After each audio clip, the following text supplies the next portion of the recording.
Guys, ഇന്ന് നമ്മൾ happy അല്ലേ?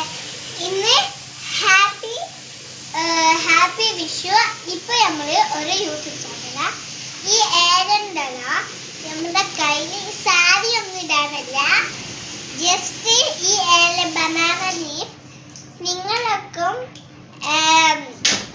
സദ്യ ഒക്കെ നമ്മൾ തിന്നാൻ പോണേയുള്ള ഈ ഏലണ്ടല. ഇപ്പം എൻ്റെ കയ്യില് കുറച്ച് പീസ് ഇത് ഊരിയിട്ട് ഈ പ്ലാസ്റ്റിക് ഊരിയിട്ട് നമ്മൾ ഈ ഗ്യാപ്പ് ഉണ്ടാ ഇവിടെ ഒരു കുറച്ച് ഇല എടുത്തിട്ട് നമ്മൾ മൂന്നാക്കും വെക്കും. ഇവിടെ ഒരാളോട് ബട്ട് ഇന്നാലും നമ്മളിങ്ങനെ സെലിബ്രേറ്റ് ചെയ്യാൻ പോവാണ് ഇപ്പോൾ. അപ്പം നിങ്ങളൊക്കെ സദ്യ കഴിച്ചാ? നിങ്ങൾ കഴിച്ചില്ലെങ്കിൽ ഇപ്പൊ കഴിച്ചോ, ഇപ്പൊ കഴിച്ചില്ലെങ്കിൽ പെട്ടെന്ന് കഴിച്ചോ, അല്ലെങ്കിൽ എൻ്റെ ബ്രദർ വന്നിട്ട് ഡിസ്റ്റർബ് ചെയ്യും. അപ്പം ബൈ ബൈ. ഉമ്മ ലൈക്ക് ആൻഡ് സബ്സ്ക്രൈബ്.